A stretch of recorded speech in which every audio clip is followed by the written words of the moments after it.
I'm trying to record a podcast. Hey, everybody, and welcome to today's episode of Your Natural Dog. Today, our guest is Amanda Wilbourne, who is the owner of the Nautical Dog in Williamsburg, Virginia. And Amanda she's an incredible woman. She is somebody who started with a tiny little shop in this town, grew it over years, and has connected her community, shared so much incredible information, and it is constantly now being recognized. She is winning awards. She's also the host of an upcoming pet summit called The More You Know, which Angela will be speaking at as well there in Williamsburg, Virginia. And today, this conversation really is just another chapter in our discussion about really the value and what we get out of having people in our communities like this who are there vetting products, sharing information, connecting people, and as Amanda says, meeting them where they're at and wherever they are in their journey to taking better care of themselves and their pets. So please enjoy this conversation. We absolutely love Amanda. This is Daisy. She's our 17-year-old rescue, and her owner surrendered her to the veterinarian because she couldn't walk anymore. And the vet gave us a call, and we rescued her, brought her to our rescue farm here. We took her off all of her prescription medications. She was having seizures every day, grand mal seizures. She had no hair on her feet, on her tail. And we have her on a CBD regimen, and she has come back alive. She's become puppy-like. She runs around and plays, and she could live to be 20 years old and live a very long, happy, pain-free life. CBD Dog Health, healing naturally. And we're back with Amanda Wilbourne, and you're one of my favorite people. And you're one of my favorite people because you make me not look like such a crazy person. Because you're a crazy person. And I love it. And 1000%. And I freaking love it. And I think it was Billy that introduced you and I to each other. And I don't know how he told you about me, but he literally was like, you have to meet Amanda. You guys are gonna. And then I met you and I was like, oh yeah, he's right. I think it was something like, if you're going to use any CBD at all, it can only be yours. Something to that effect. So, well, that's good. And then I was told, so after hearing you and talking to you, so yeah, awesome. Yeah. Well, I wanted to have you on because these little independent, I say little, but they're so impactful events that are now popping up all over the place. Yeah. And yours is so special and different than all of the others. And I thought it was really important to have you come on because the other thing that blows my mind is, as you know, I am on another tour where I'm literally visiting stores all over the country. And when I go into some of these stores, it is crazy how I walk around to buy food for my dogs and can't find anything that's good enough for my dogs. When I know that you have, like, I don't know, you could probably tell me this many raw brands, this many gently cooked, this many freeze dried, this many. I can't count that high anymore. Like anybody, there literally isn't a person that could walk into your store and not get what they were looking for or needed. So I just really liked how much time and energy you put in vetting the products, choosing the products. So I just wanted to, like, I know it's a difficult thing. I had my own store. Yes. You know? I know it's difficult, but anyway, let's talk about your store first. I want to talk about, like, how do you vet? How does, like, let's say someone is started a brand new treat company or food company and just walks in and wants you to know about it. Or tell us about distribution and what your distributors bring to you and say, hey, here's this new product. And you're like, yeah, no thanks, kind of thing. Yeah, tell me I how, do that. yeah. Tell me how you how you do your vetting process and your research, and how the hell do you have the time to do that? Because your store is huge. Yes. Well, thankfully I do have a pretty great staff, so I don't do it by myself anymore. So that is very, very helpful. I think there's a lot of factors in terms of vetting something. So it goes back to I've always said, if I would not give it to my own pets, it will not be in this store. With that said, I'm a raw feeder. I have 11 animals at my house, 5 dogs and 6 cats, and they are all raw fed. However, we do sell kibble in the store. So even though I don't feed kibble to my dogs, I want to have the option there because, we're really big at, meeting people kind of where they are and what they're open to. But the ingredients have to be good. Sourcing has to be good. You will not find anything in here that is owned by one of the big brands. In fact, I'm pretty well known for if something gets bought out, I will drop it that day or that week. There are some brands that, and why? A couple years. Why would you do that? Because if I don't trust the product and I don't trust the sourcing, why, and I wouldn't give it to my pet, why should I sell it to you to give to your pet? Right. Like, my pets are not better than yours are. Like, yours deserves the same attention and the same products and you should have the same access to it. Also, the average consumer doesn't know who owns all of these companies. I'm sure you can remember from when you visited the store last summer, I have all of the posters and everything saying who owns what, which is very, very eye-opening for people. But I just don't think that they know. And I don't want to sell something that someone doesn't understand. They should be able to come in the store at any moment and know that whatever they buy off of my shelves, that I will 100% back. And then I would feed it to my dogs. I have a question for you. Yes. Why should we know the company or the person behind the brand? Like, why does that matter? You know what I'm saying? Like, you're doing all this vetting and you want to see, that you don't want to carry a product that Mars makes. Mars, the candy company. I'll ask you, do you want the same person who makes your toothpaste to make your dog food? Nope, I don't. So or your toilet bowl cleaner, it's like, it could be anything. Your dish detergent. Well, I'm finding it really, really important because I do the same thing, did the same thing for my store, and still do the same thing just, for my listeners and people who follow me. But what's weird is now I own 2 brands. So people think that, I'm thinking or saying one thing, because I'm trying to sell a product. Sure, it's no difference, right? Like, I'm trying to sell product, but my name is on it. And I think that's for you. Your name is on it, not a candy company or a toilet paper company. Your name is on it. And it matters. I mean, and the reason it matters is because they're no longer focused on what's best for your pet, but instead the bottom line and the profits. And absolutely. That's not to say that you or I don't like to make money and make a living and be successful, but we will not do it off the backs of, chemicals or shit that's not good for our dogs. So that's absolutely not. I just think it's really important because nobody talks about the people behind the products. And I think it's really important. And if you can't find the people behind the products, then dig deeper.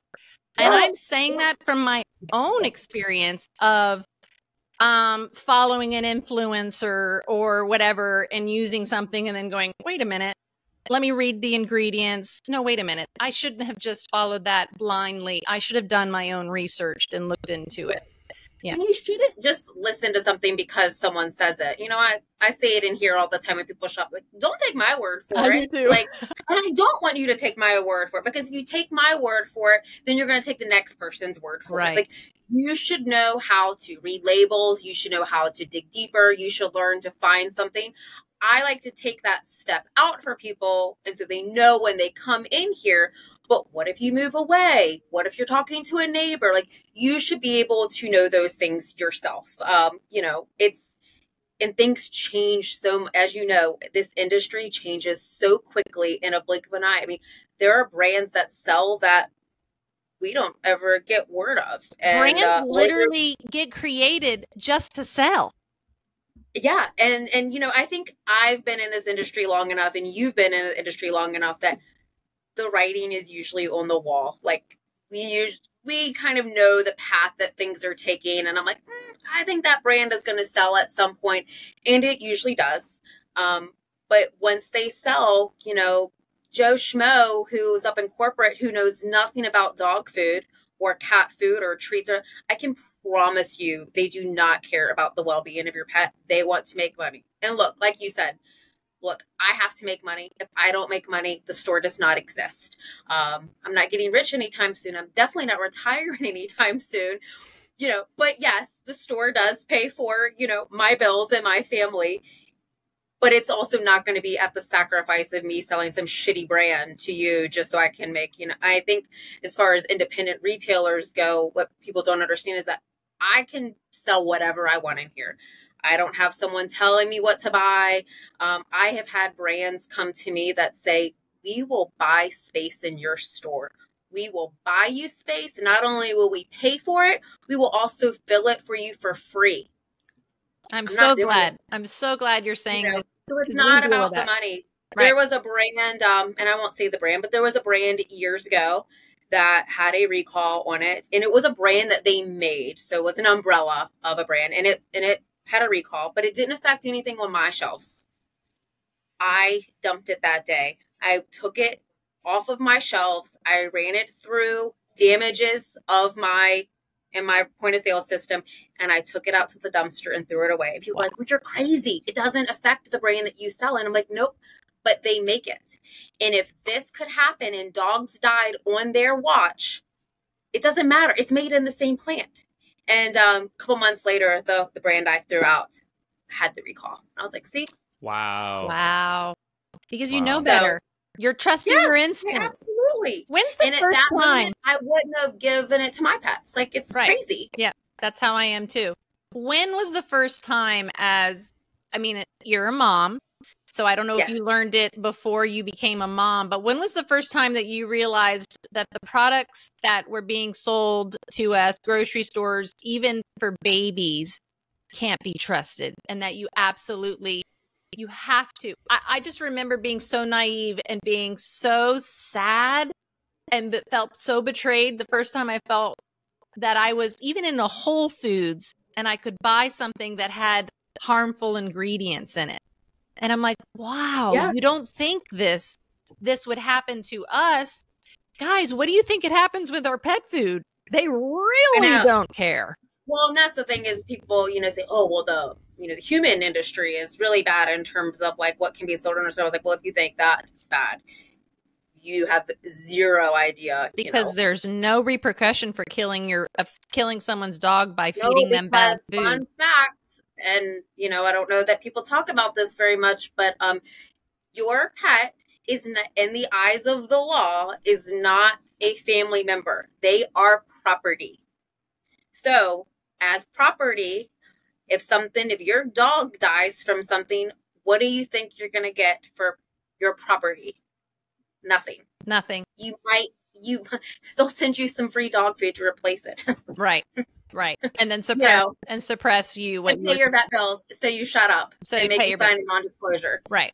But they're property, and they're our family. And, I think we just, as a society, need to do better. And, that's my job, is to educate. And you know what? You do what you want with that information. I give you the information. If it doesn't speak to you and you don't want to listen to me and you want to do something, that's great. But I have told you that information. Now you know it. You do what you want with it. But if I don't tell you, then I feel like that's kind of on me. I should have had the statistic ready, but the amount of small stores like yours that have closed down, especially during COVID, they were struggling before, they've closed down. I do feel like it's kind of like the independent bookstore when the Barnes and Nobles and I can't remember all of the big bookstores that are now closed again.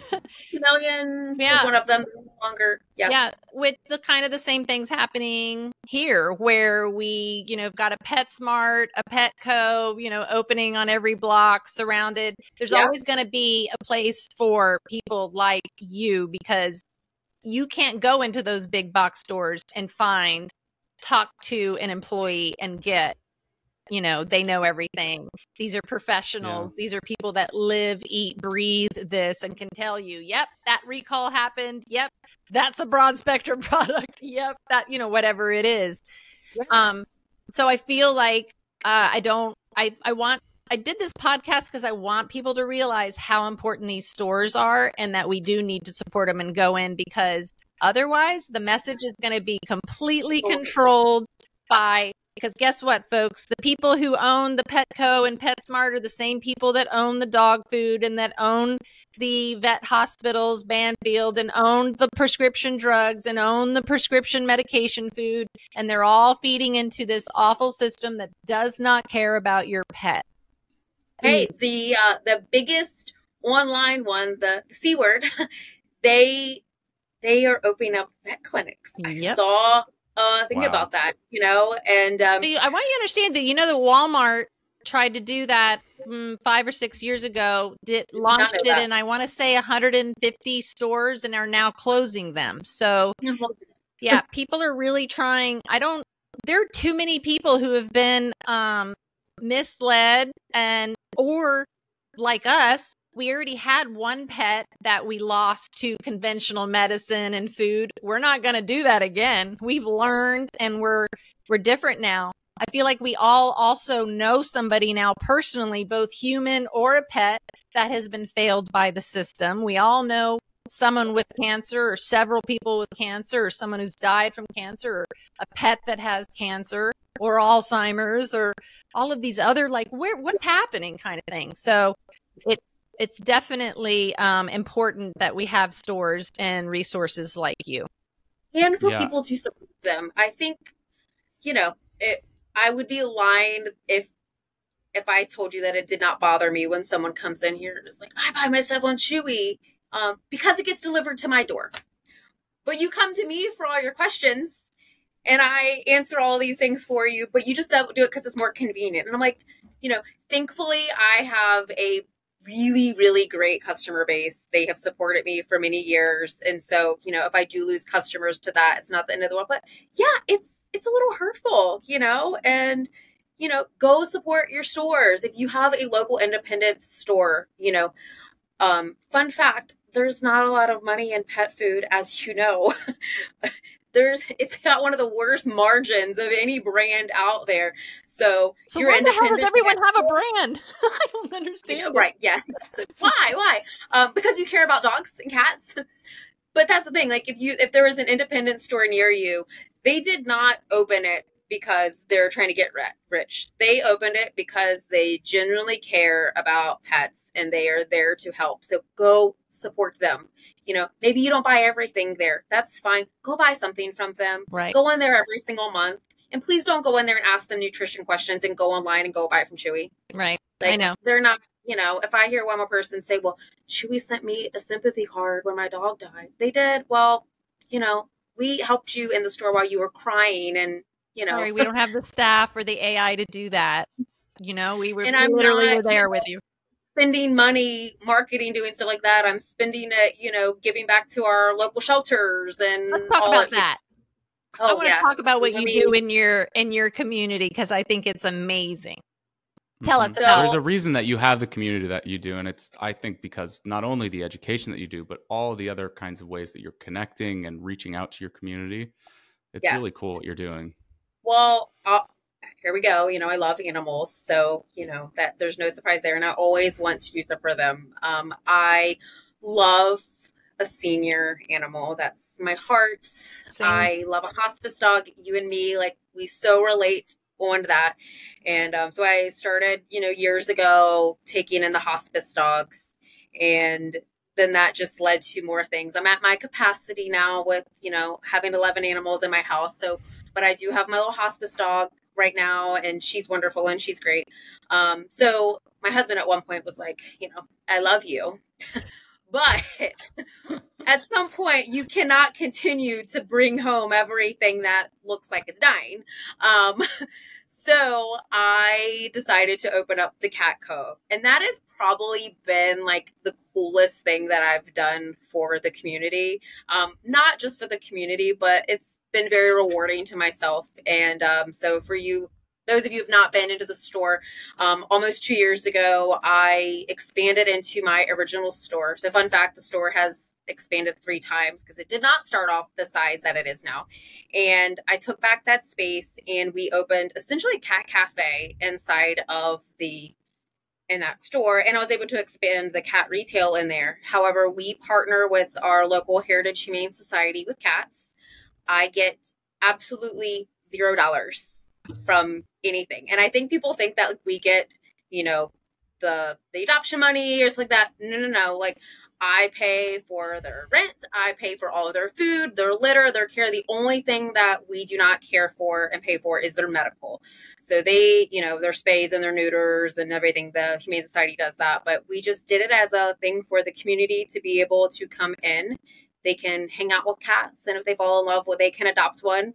I think I looked yesterday, so it's been not quite 2 years. It'll be 2 years, middle of July.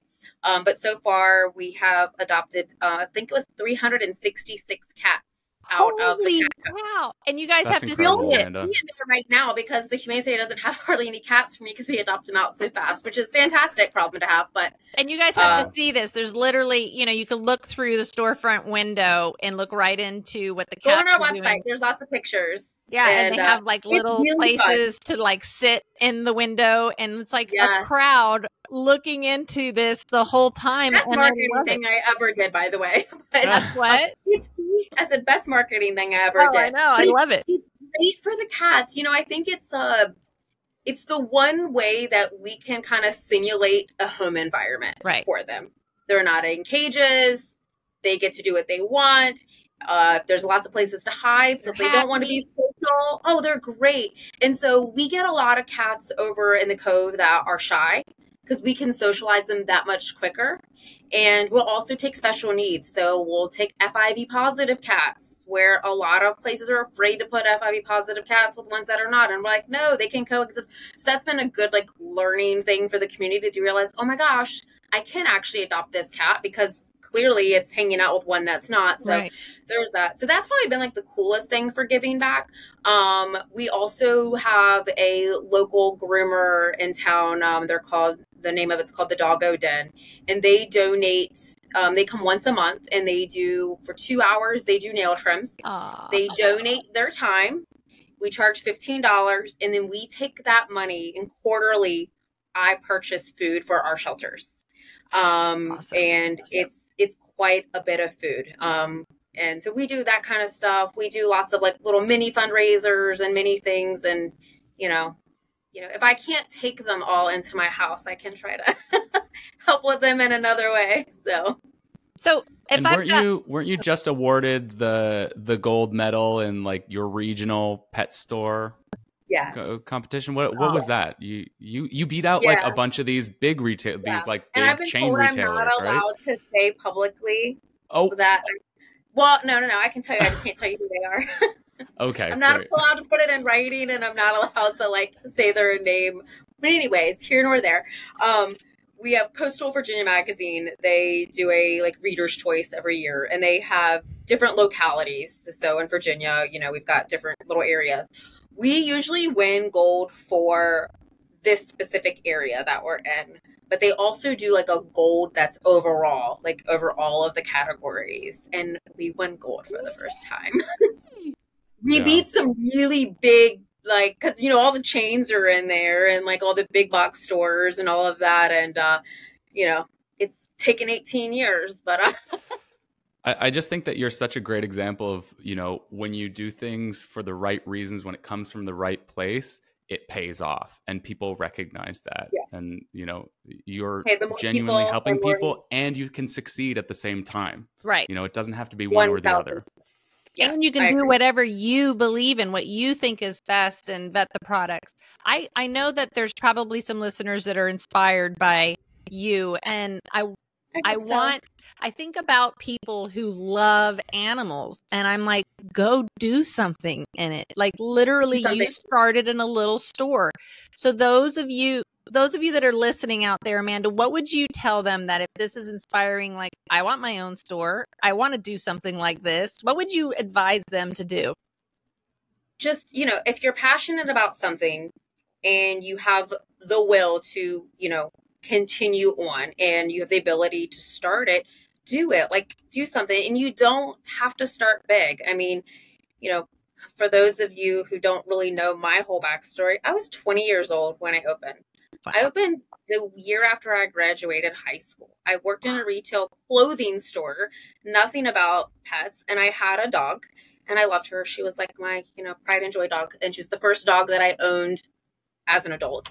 And I knew nothing about nothing. I fed. The vet told me to feed. I wanted to open a store that sold cute collars and cute little clothes for my dog. I mean, like, that's how it started. I mean, as stupid as it sounds, and I look back on it, and it's kind of cringy. But it's what got me, you know, here. And so I was 20 years old. I didn't have $1 to my name. You know, my, you know, parents loaned me some money, and I paid them back. And I started off in this teeny tiny little store. Then I moved to Williamsburg, and I started off in the store that the Cat Cove is in. I was there for 10 years, and then I expanded next door, and then I expanded next door, and then I expanded back again. So, you know, I think people come in the store, especially like newer customers, you know, you see this, you know, store that's filled with all these freezers and all this product, and you have all this staff and you this stuff. You know, I ran the store by myself for the first 8 years with no one. And, you know, there was lots of crying and lots of, why did I do this? And I'm going to be broke for the rest of my life.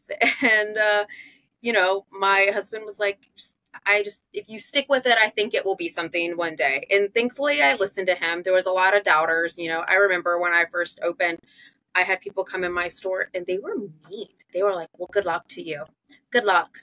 And now I just like F off. Like, right. You know, it is such a different thing, but you know, you have to like what you do. You know, everything's fun for 5 minutes, but it is a job. And it is a job that never ends. And in terms of like owning your own store, business, or anything, I work a lot more than I would if I wouldn't work for someone else. Right. It's never, you know, I do eat, sleep, and breathe it. But if you have any of that fire in you to do it, and you love what you do, it definitely does pay off, you know. But do your research before, because I made a lot of mistakes. I made a lot of mistakes over the years, but I didn't have a mentor. What was your biggest mistake? Oh gosh. You know, I was a broke kid, and you know, looking back, I don't know that I could have changed it, but you know, I had like a lot of tchotchke stuff and a lot of, you know, displays and stuff that were given to me and handed down and thrifted, and you know, it got me to where I'm at. But man, if I would have known better, I probably would have taken out a loan and actually done it right the first time than going back and redoing it. Then again, I don't know that anyone would have loaned me the money either, because I didn't have like a business plan. When I tell you, I literally just winged it and doesn't matter. I mean, I remember when I went to open my first business, and I was 26. Well, first of all, my first business was when I was 14. So after I did all the bullshit college and the shit I was supposed to do, and then I want to own my own business.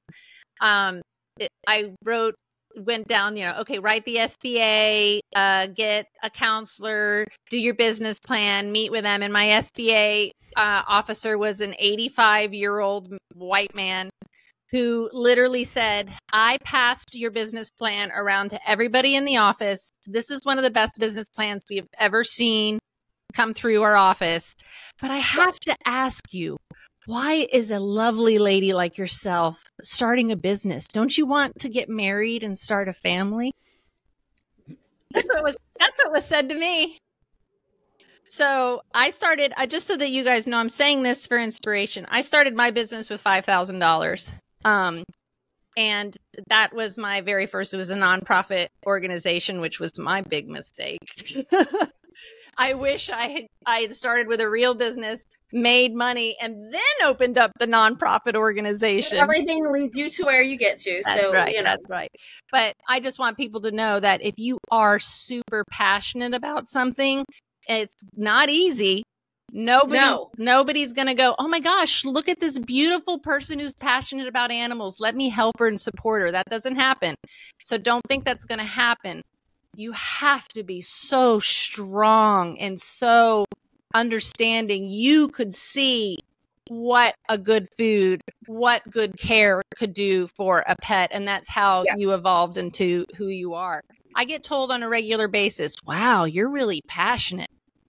If someone says that to you about something, to me, that's the direction to go. Because then it's not a job. It's, it is a job, like you said, but it's more of, it pays off.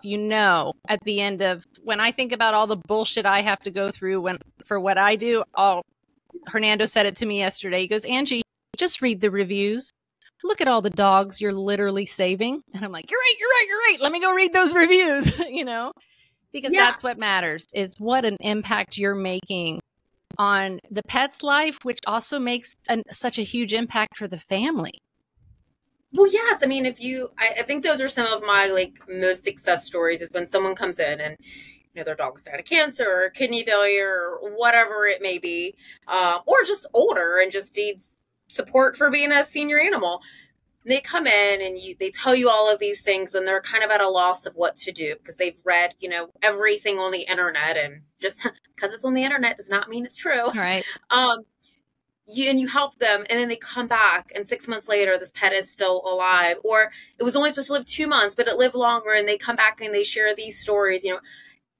That is very, very, very rewarding. And, yes, you help that pet live longer, but you help their family get more time with their, beloved, animal. And that is something that even though I could make more money doing whatever else, I wouldn't be able to do that. Right. And I like helping people and their pets. And there's so many things to it, but yes, you have to work. It's not, it's not fun all the time. I know. I know that many sleepless nights and you make it look easy, and it ain't. It's a lot of work. There's a lot of coffee back here. Let's talk about the more you know. I remember, us talking, way back when about it, and laughing at coming up with the name because we remembered the after school specials that, taught the, bullying and whatever. And we're like, that's literally what this event is. So when did you know that, okay, I'm ready to put on an event? I know I've got the customer base that wants to know this information, wants to talk to these people one-on-one. Like, what made you come up with the first idea of creating something like this? So we've always done, smaller scale things inside of the store. But, the store can only hold but so many people. Right. Once those events started selling out or becoming at capacity and, they still want to come to it, you're like, okay, so I, had talked to Billy, years ago, and I was like, maybe I want to put an event on. He was like, I think you should do it. And I was like, I don't really know how to do it. And he's like, well, I'll introduce you to some people. And it just kind of spiraled from there. And, if you know me, once I set my mind to something, it will get done. And it usually doesn't get done as fast as I want it. Like if I say I want it done now, I really wanted it done yesterday. Little type A like that. So I decided to do the event, and last year was the first year for it, and it went really good. I didn't know what to expect. It was a lot of planning. I know a lot of people are putting these events on, and what I tend to hear is I did not know it was going to be that much work. And it is planning a wedding. And if you run a store, it is planning something huge while you're still in business. Right. And still running everyday operations. So, I have, that's part of why I've created my new office here, is because I can get a lot more done and, time management wise. So we started that. And, the reason why it's called The More You Know, and I think you can understand this because people will tell you this as well. And I think in this industry, you tell people about something, well, this can do this, or this is owned by this person. And people always say, why did it know that? Well, now you know. Yep. And so, and the more things the more you learn and the better that you can do. And, hey, I wish I would have known the things that I do with my pets now. I wish I would have known those with the dogs I had 10 years ago.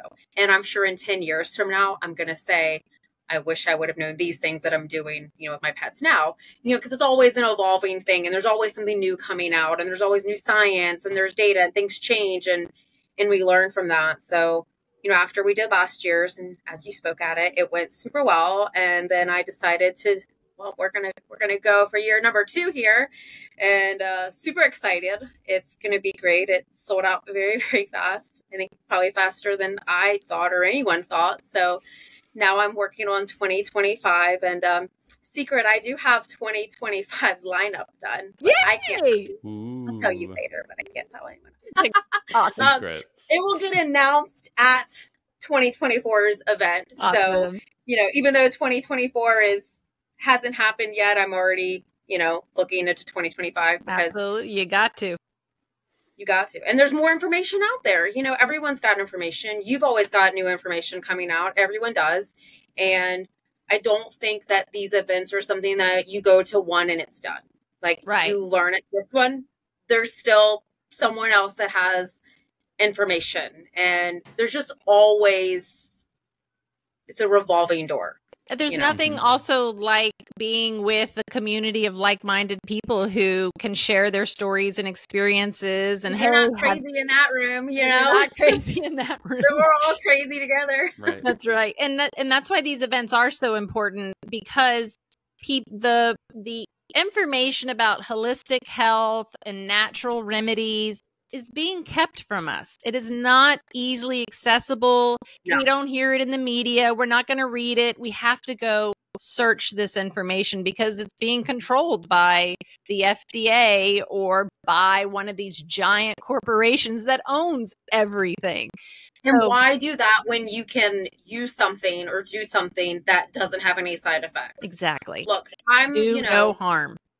Right. I mean, hey, I use Western medicine, with myself and my pets when it's needed, but I'm going to try to do some other things before I have to get to that point. And I do think that there is a place for both, but there are so many side effects to so many of these things. I'm like, well, you don't have to do that. And, I get people coming, well, my vet told me that this is the only way, but it's not, and I'm very thankful that I have, vets for my pets that are very open and understanding, and they are all on board with what I want to do. And, I think that it's important to find a vet that will do that because, vets aren't bad. Vets are great. Like, we need them. We need them to take care of our pets, but you do need one that is a little more open-minded, and they are out there. I've got a good little chunk of them around here for me. Just like you got to find the good stores, you got to find the good vets. Yes, they are there. And, hey, they all got into it because they love animals too. And, sometimes they can't help who owns their clinic, and they can't help to do what they have been told to sell. So, there is that. So find an independent vet. I think that's the key. Just like you have to find an independent pet store. Exactly. That's the key here. Independent.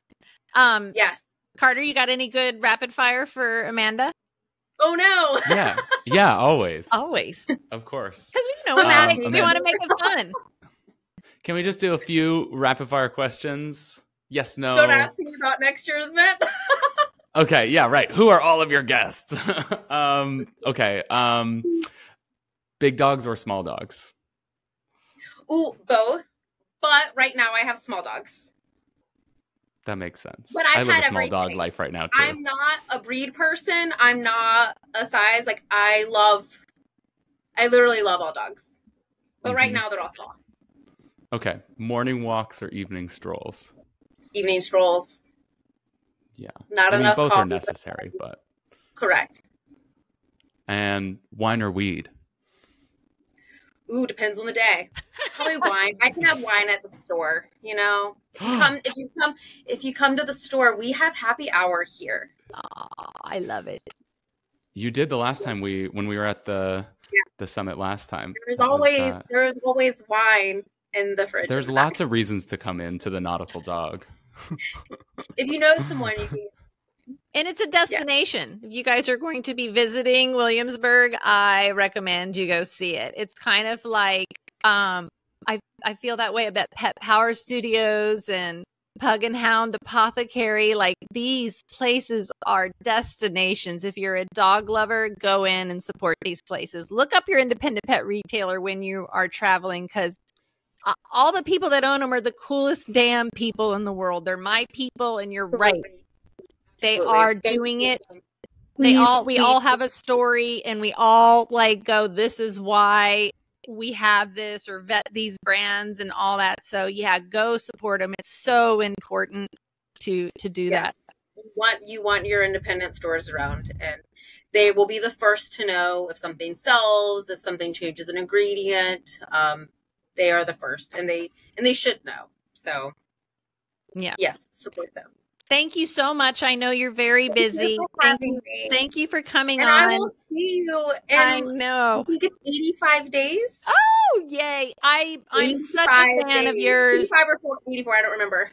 I'm such a fan of everything that you do, Amanda. You are an amazing woman, and keep up the incredible work. I am so proud to call you my friend and know you. Likewise. I appreciate it. Thank you for having me. Absolutely. Thanks, Amanda. Bye, guys. Bye. Bye.